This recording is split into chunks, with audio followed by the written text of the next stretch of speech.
hablar acerca de un tema bastante interesante como embolia pulmonar, una entidad que es más común de lo que a veces podemos diagnosticar. Una enfermedad que está subdiagnosticada, ya que los síntomas que presenta esta enfermedad pues son bastante variables, son inespecíficos, pero bueno, vamos a ver un poquito de la epidemiología. Pues es una enfermedad, como ya platicábamos, diagnosticada, pertenece a un grupo, ¿no? como trombosis venosa, y se puede presentar como trombosis venosa profunda. También se puede presentar la entidad como embolia pulmonar. Actualmente la tercera causa de síndromes cardiovasculares detrás del infarto miocardio y detrás de la enfermedad vascular cerebral. Anualmente presenta una incidencia de 115 de cada 100.000 habitantes en Estados Unidos, y la tromboembolia venosa la vamos a encontrar 8 veces más frecuente en personas mayores de 80 años de edad. Tenemos algunos factores que predisponen el desarrollo de esta enfermedad, como son traumas mayores, cirugías recientes, fracturas de extremidades inferiores o de cadera o de hueso largo. El cáncer también es una entidad que está bastante relacionada a la enfermedad embólica pulmonar, pero dentro del cáncer tenemos algunos que son neoplasias que se relacionan más estrechamente con un factor de tromboembolia pulmonar, como es el cáncer de páncreas, el de pulmón, el cáncer gástrico o el cáncer cerebral. Sabemos que los anticoagulantes orales, sobre todo el progesterona, pues van a tener una mayor afectación en mujeres que toman este tipo de anticonceptivos en edad reproductiva, que van a tener un factor más alto de desarrollar como embolia pulmonar o trombosis venosa profunda. También personas que están comúnmente en transfusiones o que utilizan estimuladores de eritropoyesis también son personas que tienen mayor riesgo. Entonces vamos a tener riesgos fuertes, moderados y riesgos débiles. Dentro de los fuertes pues tenemos un trauma mayor, que también haya algún daño a la columna, fracturas de extremidades inferiores. Con riesgos menores pues tenemos el cáncer, que lo hemos mencionado. De riesgos débiles pues la presencia de hospitalizaciones, que el paciente tenga una estancia, una movilidad mayor a 3 días, que sea diabético, y todos los que vemos con eso. Bueno, sabemos que la embolia pulmonar va a interferir directamente con el intercambio gaseoso. Esto es un trombo, sobre todo trombos grandes que van a ocasionar una obstrucción de la arteria pulmonar. Pues esto nos va a ocasionar un aumento de las presiones directamente a la arteria pulmonar. Este aumento de la presión súbita, sabemos que el ventrículo derecho maneja presiones bajas. Entonces este taponamiento que vamos a tener va a ocasionar un aumento de la presión súbita. Esto nos va a ocasionar una sobrecarga del ventrículo derecho. Pues bueno, la sobrecarga del ventrículo derecho es la primera causa de mortalidad en la embolia pulmonar, que se considera severa. La presión de la arteria pulmonar puede aumentar más de 30 a 50% del diámetro total de la arteria pulmonar. Eso nos va a llevar a una vasoconstricción, y el aumento de la vasoconstricción nos va a liberar tromboxano A, que al final de cuentas va a terminar aumentando las resistencias vasculares pulmonares. Y bueno, la fisiopatología es un aumento o una dilatación del ventrículo derecho, que va a ocasionar una insuficiencia de la válvula tricuspidia, aumentar la presión del ventrículo derecho, va a haber una elevación hormonal, inflamación miocárdica, aumento de demanda del consumo de oxígeno, va a ocasionar un shunt intrapulmonar, que a veces el mismo aumento de la presión súbita del ventrículo o de la aurícula va a ocasionar un cortocircuito, ya sea por la apertura de un foramen oval o un efecto periocostal, y eso nos va a ocasionar esta inflamación y nos va a ocasionar la hipoxemia. Posteriormente, después de la etapa de compensación, va a haber una disminución, una claudicación del ventrículo derecho. Aquí empieza a haber una disminución de la contractilidad propiamente del ventrículo, una disminución del gasto cardíaco del ventrículo derecho, una disminución de la precarga, una disminución del consumo de oxígeno y una liberación, una caída de la presión sistémica, acompañado de una disminución de la capacidad coronaria y pues una disminución de la entrega o consumo de oxígeno. Todo esto nos va a llevar a algo que se conoce como choque obstructivo y puede llevar al paciente a la muerte. ¿Cómo se va a presentar? Los síntomas clásicos pues no existen, algunos consideran una triada que es disnea, dolor pleurítico y tos. pero realmente pueden presentarse invariablemente. Algunas veces la forma en la que sospechamos que el paciente tiene una tromboembolia pulmonar es precisamente porque llegan pacientes con síntomas, o sea, son presentaciones que no son tan típicas y el 7% se va a presentar así.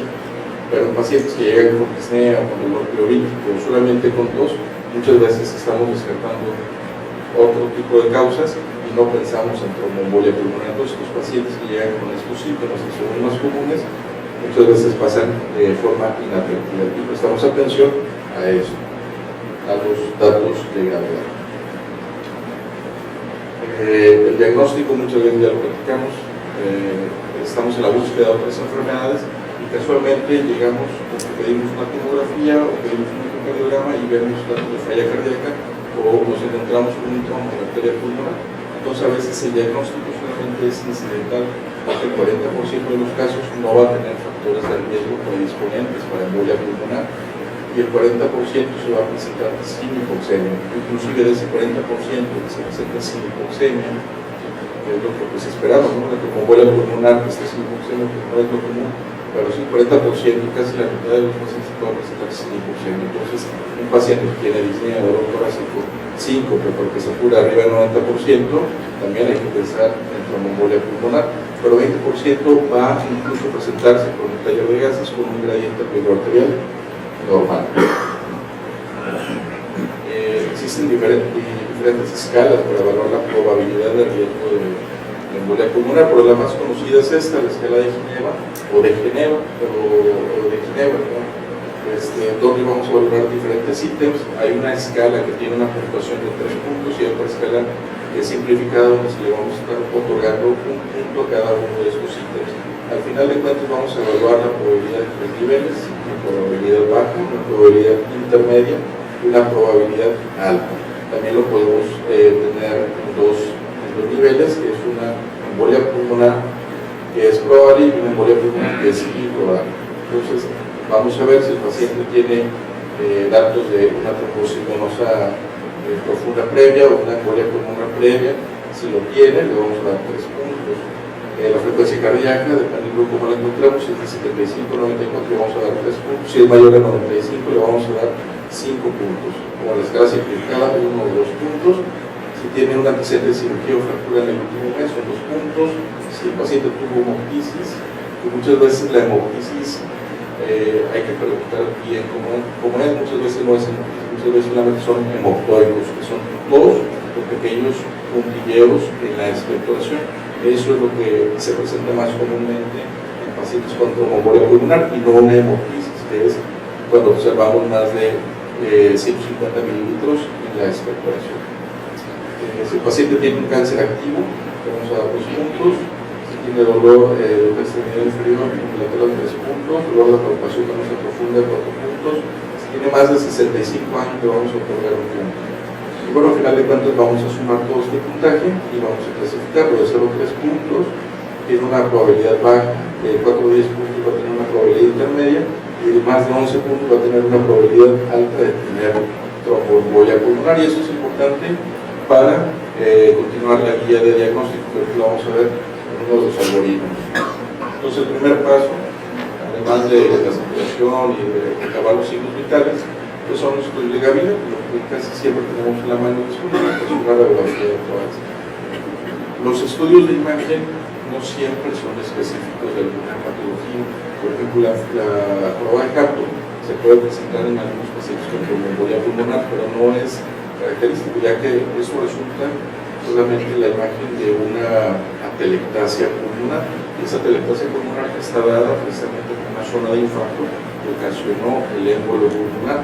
Pero bueno, la atelectasia le puede dar cualquier otra patología, incluso tratamientos de moco, cuerpos extraños, etc. Hay muchas cosas, pero bueno, es algo que vamos a buscar en pacientes que sospechamos embolia pulmonar. Otro signo es el signo de Westermarck, que precisamente es un trastorno de oligoemia, o sea, ese zona que se infartó va a presentarse en una zona más hiperclara en la radiografía de tórax. ¿Por qué? Porque ya no vamos a observar la vasculatura normal, sobre todo a nivel iliar en la radiografía. Entonces vamos a observar que hay una trama vascular entrecortada. del signo de la palla, que también es observando la arteria interrogar derecha, que normalmente debe de medir menos de 17 milímetros. Lo podemos observar más ahumada, pero sobre todo observamos que está amputada, o sea, ya observamos el resto de su vasculatura hacia abajo, y eso es muy sugestivo de embolia pulmonar. Obviamente para nada es el diagnóstico y el gol estándar para ser diagnóstico de embolia pulmonar. Electrocardiográficamente podemos encontrar datos de sobrecarga del ventrículo derecho, pues podemos encontrar ondas invertidas, ondas invertidas de B1 a B4, también podemos encontrar grupos incompletos o completos de la rama derecha, y algunas veces nos podemos encontrar con este patrón que es el S1, Q3, T3. Este patrón no es patognomónico de embolia pulmonar, aunque nosotros lo encontremos en un electrocardiograma que sería una S profunda, con la derivación 1, Q3 en la derivación 3, una E y una T3 invertida, la derivación 3, que nosotros nos encontramos ese patrón que aproximadamente se encuentra en 5 a 10% de los casos contra una embolia pulmonar, no es patognomónico, es un dato de sobrecarga del ventricular derecho. Y el dímero D, que bueno, el dímero D es una sustancia que es un producto de la degradación del fibrinógeno, entonces muchas enfermedades la pueden elevar, o muchas causas fisiológicas, por ejemplo, mujeres embarazadas, ancianos, en el periodo neonatal son sustancias que se encuentran normalmente elevadas. Hay otras enfermedades como la enfermedad trombólica, precisamente al ser una enfermedad de los vasos, va a ocasionar un aumento del fibrinógeno y pues evidentemente un aumento del dímero D.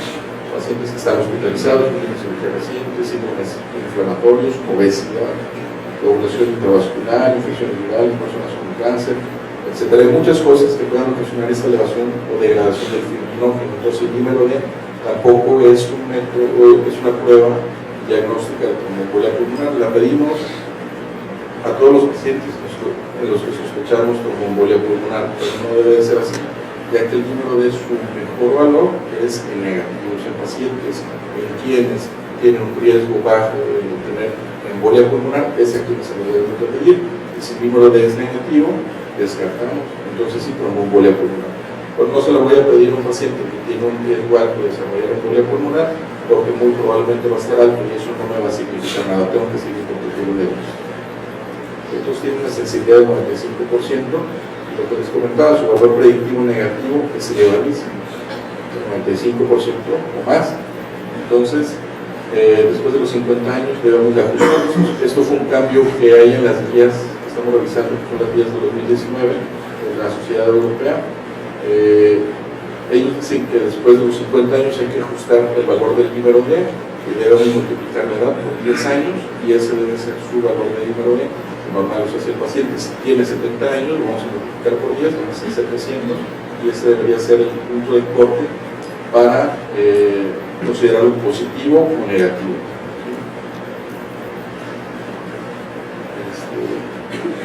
Normalmente el punto de corte es de 500, lo logramos.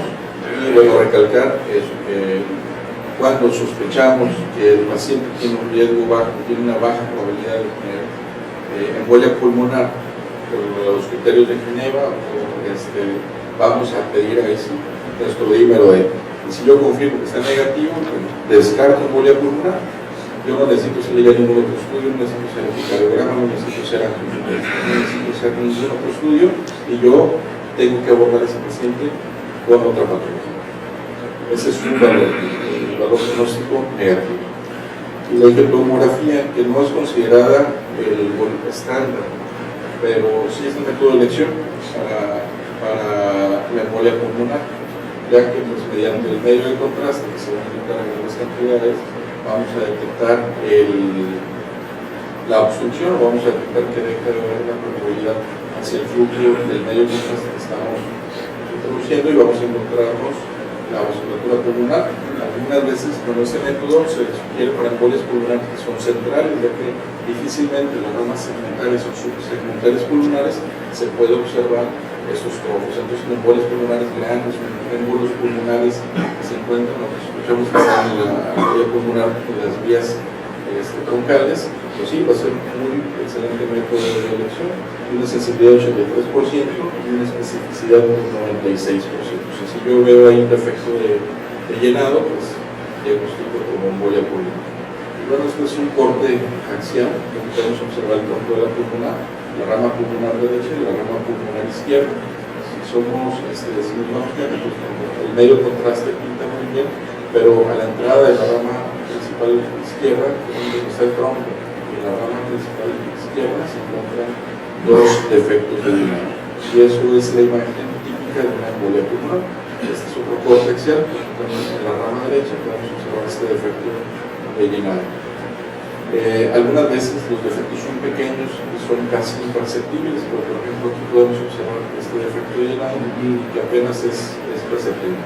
Algunas veces el paciente tiene todos los síntomas de embolia pulmonar con factores de riesgo, tiene una probabilidad alta y no lo podemos observar aquí porque los émbolos por alguna situación pudieron haber viajado más allá de las ramas principales y probablemente alojarse en las ramas segmentarias y los subsegmentarios, y esas las encontramos aquí. Entonces tenemos que ser muy acuciosos para poderlos observar, pero es difícil, no es tan evidente como émbolos más grandes como este, que siempre lo evidenciamos, pero fácilmente podemos hacer el diagnóstico. El gammagrama pulmonar tampoco es el buen estándar, ya que es un método que se encuentra disponible con pocos niveles de atención.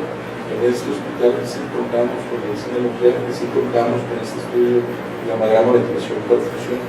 Si fuera un estudio que estuviera disponible en segundos o primeros niveles, este probablemente sería el buen estándar para el diagnóstico de embolia pulmonar.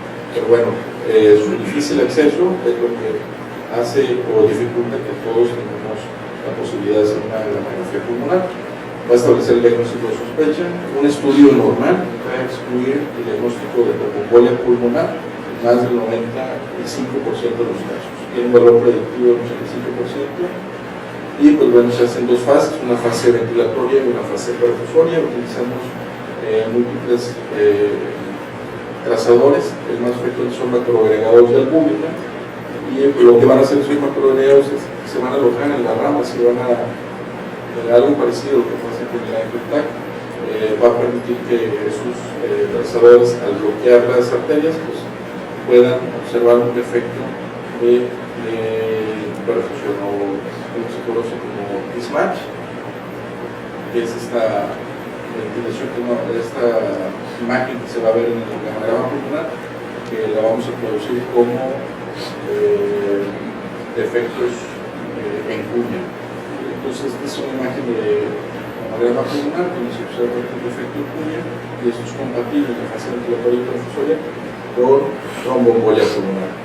Obviamente, todos los pacientes, o la mayoría de los pacientes que tienen tromboembolia pulmonar, presentan trastornos respiratorios, entonces a veces va a ser difícil hacer la fase ventilatoria, muchas veces solamente podemos hacer la fase perfusoria o en la clínica cómo se encuentra el paciente. Los pacientes que están en un confinamiento, por ejemplo, no se puede hacer la fase ventilatoria, que sería lo ideal. Pero pacientes que están estables en cuanto a síntomas respiratorios, que quizás el daño no es tan severo, pues podemos hacer las dos fases. Y la angiografía pulmonar, sí se considera el estándar, pero no lo hacemos con frecuencia porque tiene mucho riesgo. ¿Sí?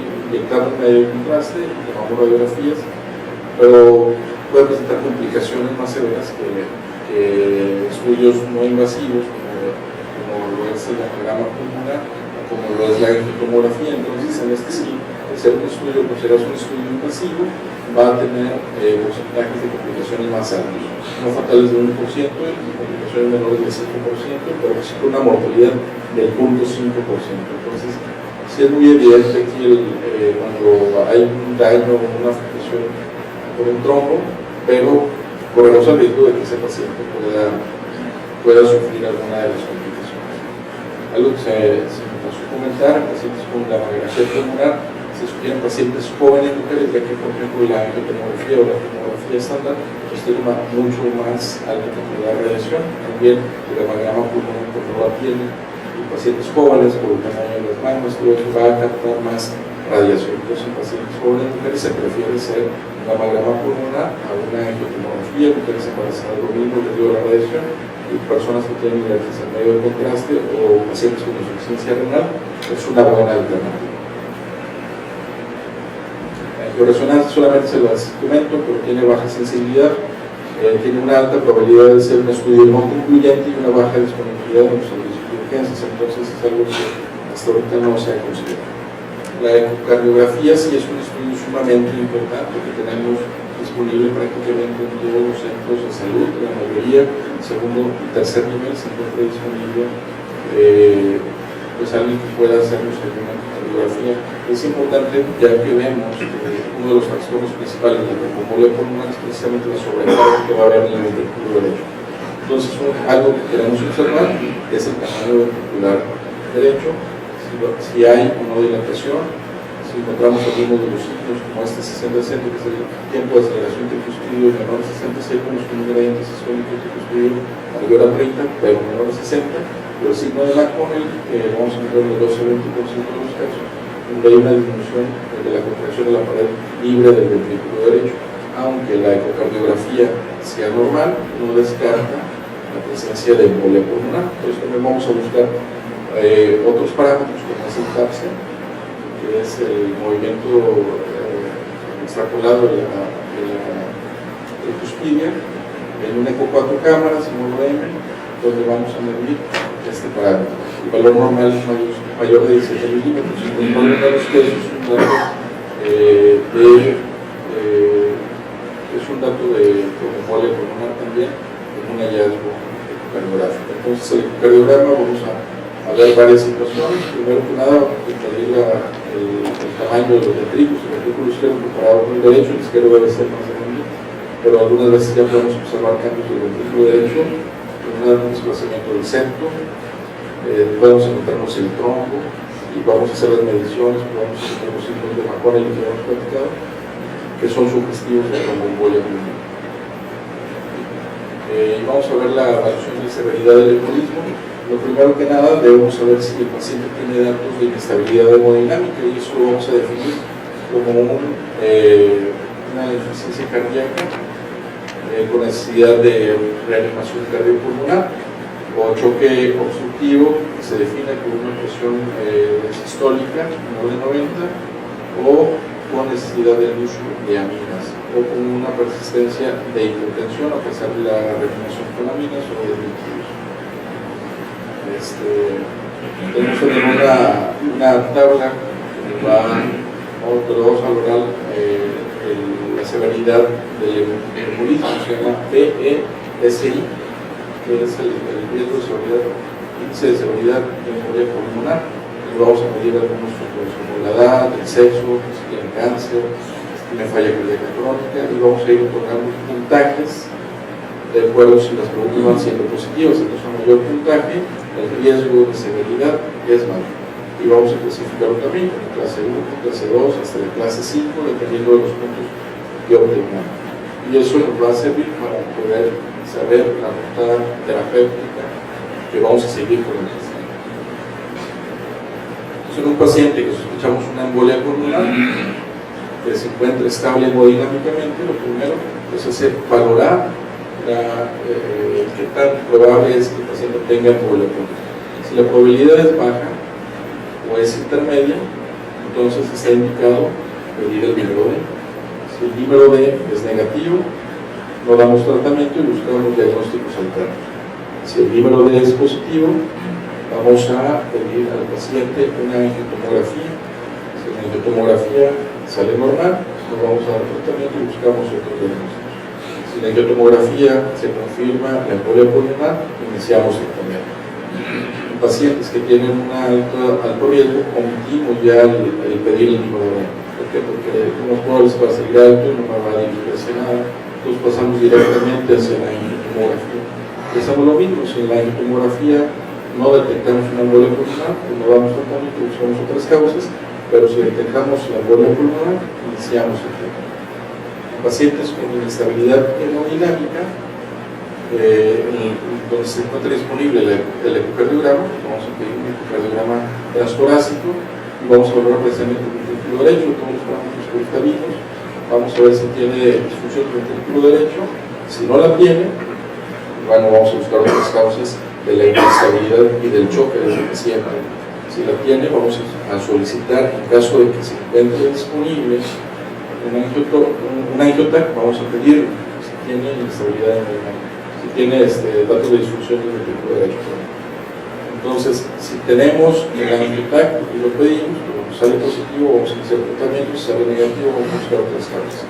En caso de que no lo tengamos, pero que ecocardiográficamente, clínicamente y por demás métodos sospechamos a grandes rasgos que tiene embolia pulmonar, está indicado dar tratamiento sin tener un estudio de angiotac o de gamograma pulmonar.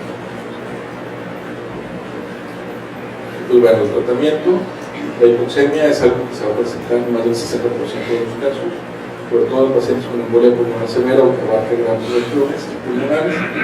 Aquí vamos a tratar de titular al paciente, vamos a tratar de mantener una saturación por encima del 90% con oxígeno. La refractariedad puede ser explicada por el shock o lo que les comentaba, hay un aumento de la presión de las cavidades derechas, eso puede presentarse que se haga el parámetro vale o que los efectos septales presenten precisamente por ahí. Entonces, a pesar de que administremos oxígeno, algunos pacientes van a encontrarse todavía con refractariedad al tratamiento. Debe ser considerada la administración de alto flujo o ventilación mecánica no invasiva. No directamente la ventilación mecánica invasiva, ya que sabemos que la ventilación mecánica invasiva va a tener efectos deleterios sobre la repercusión a nivel hemodinámico, como es el aumento de la presión intratorácica que va a disminuir el gasto cardíaco. Entonces, en un paciente que tiene una difusión ventricular, todavía le vamos a poner una presión, una PIP alta, que vamos a empeorar ese gasto cardíaco. Entonces hay que tener mucho cuidado a la hora de tratar de llevar al paciente una buena oxigenación. Sí, lo debemos hacer la ventilación mecánica invasiva, pero con la ventilación mecánica invasiva ha fracasado o tiene complicaciones. En cuanto a la falla del ventrículo derecho, pues cuando lo podemos manejar, se recomiendan soluciones bajas de 500 o de 500 a 1000 soluciones coloides para no sobrecargar el ventrículo y no ocasionar un aumento en la falla cardíaca que puede presentarse en esos pacientes. Por eso no se recomiendan cantidades más altas que eso, grandes volúmenes no van a hacer la expansión, le van a empeorar la función del ventrículo derecho. En caso de ser necesario, si continúa el paciente hipotenso y las soluciones no llegó a responder, porque no vamos a utilizar vasopresores, lo que podemos utilizar es noradrenalina, robutamina, y algunas veces utilizamos milrinona, aunque en esos pacientes en particular con embolia pulmonar no está tan bien indicado. Hablando ya de anticoagulación, pacientes con riesgo intermedio o alto, la anticoagulación debe iniciarse mientras esperan los estudios complementarios. Se prefiere en pacientes que todavía no sabemos si es una embolia pulmonar o vamos a trombolizar, iniciar tratamiento con heparina no fraccionada. ¿Por qué? Porque la heparina no fraccionada la podemos suspender inmediatamente y revierte más fácilmente que si nosotros administramos heparinas de bajo peso molecular o si administramos en niveles específicos del factor 10 o algún otro factor, pues no lo podemos resolver tan fácilmente. Entonces, el paciente todavía no sabemos si lo vamos a trombolizar, debemos iniciar la anticoagulación con heparinas no fraccionadas. Si podemos hablar de la heparina de bajo peso molecular, lo que tenemos disponible más fácilmente es la enoxaparina. Entonces, el paciente que tiene un riesgo bajo de severidad o intermedio, podemos iniciar la anticoagulación con la enoxaparina, que sabemos que el tiempo de duración de estos anticoagulantes es aproximadamente 12 horas. Entonces, teóricamente, si yo voy a trombolizar a ese paciente, no debo administrar la enoxaparina porque debo esperar 12 horas para poderlo trombolizar. Entonces, aquí ya no vamos a utilizar una dosis profiláctica, sino que vamos a utilizar una dosis de tratamiento que es de 1 miligramo por kilo de peso hasta los 100 kilos del paciente. No debemos exceder esa dosis y se debe administrar cada 12 horas. Las heparinas no fraccionadas, como comentabas, está restringida a pacientes con inestabilidad hemodinámica, por lo que comentábamos, a pacientes con falla renal, con una TSF de 30 o con obesidad mórbida, donde no podamos llevar las dosis de enoxaparina tan altas. Se va a iniciar con un bolo de 80 unidades internacionales por kilo de peso y posteriormente vamos a seguir una infusión continua de 18 unidades por kilo por hora. Vamos a estar monitorizando por tiempos de coagulación y mediante los tiempos de coagulación vamos a ir haciendo que nuestra infusión vayamos manejando hacia arriba o hacia abajo hasta tener tiempos de coagulación óptimos. Y en algún momento es necesario iniciar trombolisis, la podemos suspender y tomamos tiempos de control, podemos hacer la trombolisis. Aunque algunos artículos dicen que a pacientes que vamos a trombolizar no es necesario, sobre todo con el RTPA, no es necesario suspender la anticoagulación con heparinas no funcionadas, pero no es el caso, por ejemplo, de la streptokinasa o de la urokinasa. Ahí sí se recomienda suspender la anticoagulación. Y pues bueno, nuevos anticoagulantes orales inhiben directamente un factor, como el caso de la viratram, el ibuprofeno o la tizabana, inhiben directamente el factor 10. Una de las ventajas es que no necesitan monitorización, y la guía 2019 europea lo que sugiere es que estos nuevos anticoagulantes orales sean el tratamiento de elección para anticoagulación a largo plazo. Si es que el paciente no tiene una contraindicación como el embarazo, insuficiencia renal, que esté lactando o que tenga enfermedades autoinmunes como el síndrome antifosfolípico. Si no tiene ninguna de estas contraindicaciones, podemos utilizarlas según las dosis. Entonces, aquí tenemos algunas de las dosis, algunos de los nombres comerciales y de los diferentes tipos de nuevos anticoagulantes que tenemos disponibles. Antagonistas de la vitamina K, la warfarina, ampliamente conocida, todavía se utiliza por su fácil disponibilidad, pero tiene muchos efectos o riesgos, sobre todo que debemos estar monitorizando constantemente, que no la hacen tan útil para seguirla utilizando. La seguimos utilizando porque a veces es lo que tenemos disponible, sobre todo en las instituciones de salud públicas, y eso es lo que hacemos. Y la dosis inicial es de 5 o 10 miligramos por día, que por arte anciano debemos utilizar media dosis y debemos de conseguir un INR de 2 y 3. Esta es nuestra meta. Cuando está más alto que eso, pues debemos de reducir la dosis, o cuando es menos de eso, pues debemos aumentar la dosis. El control debe ser cada tercer día. Así debería ser, pero a veces pedimos controles hasta el mes, hasta los 2 meses, hasta que lo volvamos a ver a los 3 meses. Entonces, a lo mejor ya el paciente ya presentó algún sangrado por ahí y tomamos ajustó la dosis. Y el tratamiento de la perfusión es para pacientes con inestabilidad hemodinámica o pacientes que tienen alteraciones o que tienen factores pronósticos de alto grado, como es un aumento del BNP, un aumento de las troponínas cardíacas, más algunos otros síntomas clínicos, y bueno, son pacientes que vamos a decidir trombolizar. La terapia trombolítica va a conducir a mejoras más rápidas en la función pulmonar y sobre todo en una reducción de la dilatación del ventrículo derecho en pacientes que se muestran ya con afectación ventricular ecocardiográficamente. Vamos a tener un periodo de ventana, el mayor beneficio de la trombolisis en agudos a las 48 horas. Sin embargo, a diferencia de un síndrome coronario isquémico, aquí vamos a tener hasta 14 días para decidir si el paciente lo trombolizamos. Son muchos días de diferencia, pero bueno, si la mayor tasa de beneficio es los primeros 2 días. Esos son los trombolíticos que utilizamos. El RTK, el alteplasa, utilizamos la dosis de carga de 100 miligramos en 2 horas, o podemos utilizar ya menos frecuentemente streptokinasa o urokinasa. Estos se han demostrado que tienen una tasa de sangrado mayor que el alteplasa a 2 horas, por lo que su uso ya es un poco más restringido, pues, al ser derivados de procesos bacterianos, pueden incluso producir mayor riesgo de anafilaxia o alguna complicación durante su utilización. Cuando no tengamos alteplasa, podemos utilizar alteplasa. La administración intravenosa acelerada de la alteplasa, 100 miligramos durante 2 horas, es preferible en infusiones prolongadas de efectos múltiples de primera generación, como streptokinasa y urokinasa, por lo que les comentaba, tiene un mayor riesgo de sangrado. Las heparinas no fraccionadas pueden administrarse durante la infusión continua de alteplasa, pero deberían suspenderse durante la infusión de streptokinasa, urokinasa, alteplasa o algún otro trombolítico por el riesgo de sangrado. También tiene, evidentemente, sus contraindicaciones, por ejemplo, traumatismos cerebrales, hemorragias cerebrales, sangrerinas, etc. Entonces, también hay que seleccionar bien al paciente que vamos a trombolizar. Después de la trombólisis, tenemos hasta 36 horas para saber si nuestra trombólisis fue exitosa o no. Y eso es mediante ecocardiografía. Si hay una mejoría de la función ventricular derecha, vamos a diagnosticarlo como si fue exitosa. En caso de que no haya sido exitosa, pues el gold estándar debería de ser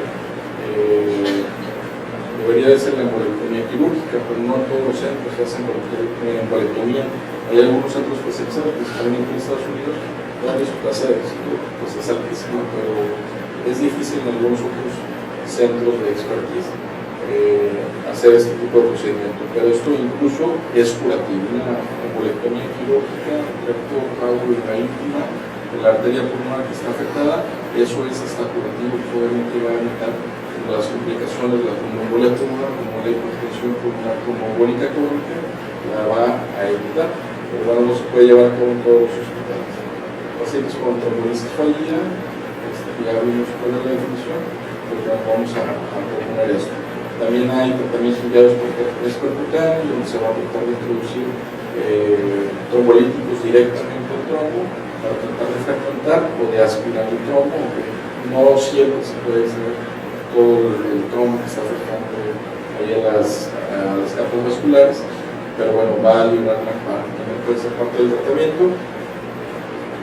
En cuanto a la anticoagulación de un paciente que coagulizamos, se debe ir anticoagulado a casa con algunos de esos instrumentos de los que platicamos. Idealmente, si no hay contraindicación con los nuevos anticoagulantes orales, por lo menos 3 meses de anticoagulación efectiva. Después de los 3 meses hay que revalorar los pacientes que tienen un mayor riesgo, que tienen un riesgo de tromboembolia pulmonar recurrente, pues debemos anticoagularlo más de 3 meses, hasta 6 meses. En algunos casos la anticoagulación debe ser por tiempo indefinido. A los 3 meses debemos de valorarlo, hacer un ecocardiograma y vigilar que no haya hecho una hipertensión pulmonar secundaria a tromboembolia pulmonar. Entonces eso lo vamos a definir con un ecocardiograma y posteriormente con un cateterismo. Eso sería todo.